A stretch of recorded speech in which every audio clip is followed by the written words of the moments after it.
আপনার বাইকের বা গাড়ির আরসি অর্থাৎ রেজিস্ট্রেশন সার্টিফিকেট, যেটাকে আমরা ব্লু বুক বলে থাকি। তো আপনার আরসির সাথে রেজিস্টার্ড মোবাইল নাম্বারটি নাই অথবা হারিয়ে গেছে, অথবা আপনি পুরনো গাড়ি ক্রয় করেছেন, অনারশিপ চেঞ্জ করেছেন, কিন্তু মোবাইল নাম্বারটি পুরনোটা আপডেট রয়ে গেছে, তাহলে আপনি অনলাইন থেকে খুব সহজেই কিন্তু আপনার নতুন মোবাইল নাম্বারটি আপডেট করে নিতে পারবেন। বর্তমান সময়ে যদি ট্রাফিক পুলিশ আমাদের বাইকের নাম্বারে চালান কাটে, তাহলে সেটা অনলাইন পে করার জন্য আগে কিন্তু কোনো ধরনের ওটিপি লাগতো না, কিন্তু এখন অনলাইনে ট্রাফিক চালান পে করতে হলে অবশ্যই আপনার আরসির সাথে রেজিস্টার্ড মোবাইল নাম্বারের ওটিপি লাগবে। তো আমাদের বাইক, স্কুটি বা গাড়ির আরসির সাথে অবশ্যই নতুন মোবাইল নাম্বার বা প্রেজেন্ট মোবাইল নাম্বারটি আপডেট থাকতে হবে। তো অবশ্যই আমাদের বাইক, স্কুটি বা গাড়ির আরসির সাথে নতুন মোবাইল নাম্বারটি আপডেট করে নিতে হবে।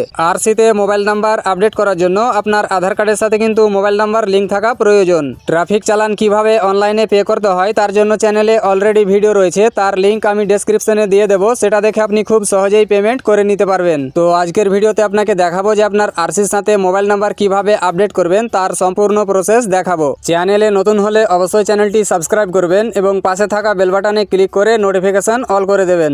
আর আপনি যদি ফেসবুক থেকে ভিডিওটি দেখেন তাহলে অবশ্যই পেজটি ফলো করে আপনজনদের শেয়ার করে ইনফরমেশন দেওয়ার চেষ্টা করবেন। তো চলুন ভিডিও শুরু করা যাক।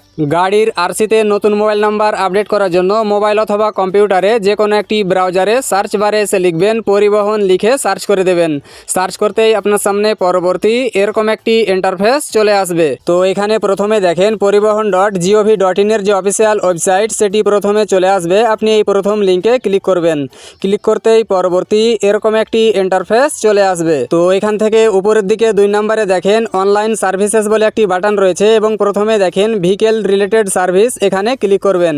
ক্লিক করতেই পরবর্তী এরকম একটি ইন্টারফেস চলে আসবে। তো এখানে বলছে সিলেক্ট স্টেট নেম, তো এখান থেকে আপনার স্টেট বা রাজ্য যেটা রয়েছে সেটা সিলেক্ট করবেন। সিলেক্ট করতেই পরবর্তী এরকম একটি ইন্টারফেস চলে আসবে। তো এখান থেকে বাম দিকে দেখেন ভেহিকেল রেজিস্ট্রেশন নাম্বার এবং রেজিস্টারিং অথরিটি, এবং নিচে বলছে এন্টার রেজিস্ট্রেশন নাম্বার, তো এটা দেওয়ার প্রয়োজন নেই, এখানে স্টেট অটোমেটিক সিলেক্ট থাকবে। তারপর নিচে বলছে সিলেক্ট আরটিও, তো এখান থেকে আপনার আরটিও যেটা রয়েছে সেটা সিলেক্ট করবেন। আরটিও সিলেক্ট করার পর নিচে দেখেন একটি টার্মস অ্যান্ড কন্ডিশন রয়েছে, এটা অ্যাকসেপ্ট করবেন। তারপর প্রসিডে ক্লিক করবেন। প্রসিডে ক্লিক করতেই এরকম একটি পপ আপ শো হয়ে যাবে। তো এখানে আপনাকে কিছু ইনফরমেশন দেওয়া হয়েছে, আপনি মোবাইল ওটিপির মাধ্যমে, আধারের মাধ্যমে এবং কি অটো অ্যাপ্রুভ রয়েছে কিছু ইনফরমেশন এখানে দেওয়া হয়েছে, তো আপনি চাইলে পড়ে নিতে পারেন। তারপর এখানে প্রসিড বাটন রয়েছে, তো প্রসিডে ক্লিক করবেন। প্রসিডে ক্লিক করতেই পরবর্তী এরকম একটি ইন্টারফেস চলে আসবে। তো এখানে দেখেন অনলাইন সার্ভিসেস, এখানে অনেকগুলো সার্ভিস পাবেন। তার মধ্যে নিচের দিকে দেখেন মোবাইল নাম্বার আপডেট আধার ব্যাস, এখানে ক্লিক করবেন।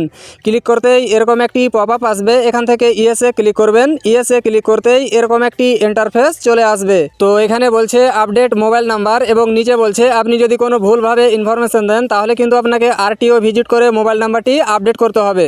যে ইনফরমেশনগুলো চাওয়া হয়েছে অবশ্যই খুব ভালোভাবে লক্ষ্য করে ফিল আপ করবেন। তো এখানে সর্বপ্রথম বলছে ভেহিকেল রেজিস্ট্রেশন নাম্বার, অর্থাৎ আপনার গাড়ির প্লেটে যে নাম্বারটি রয়েছে সেই নাম্বারটি এই ঘরে ইনপুট করবেন।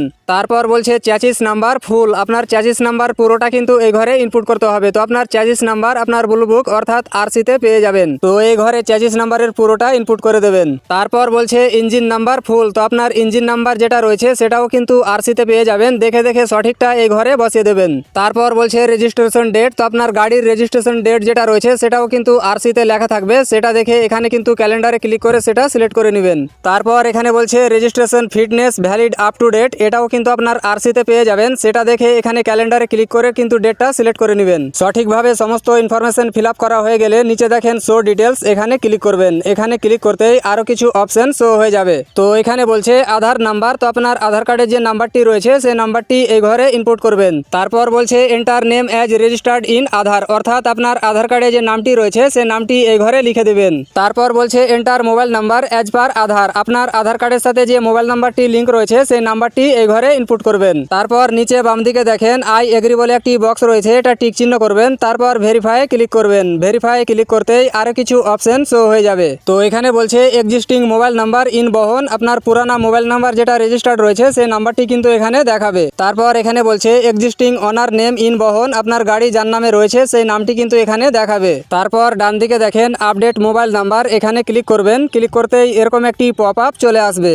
তো এখানে বলছে mobile number has been updated successfully, তো আপনার আধার কার্ডের সাথে রেজিস্টার্ড মোবাইল নাম্বারটি আরসির সাথে কিন্তু সাকসেসফুল ভাবে রেজিস্টার্ড হয়ে গেছে।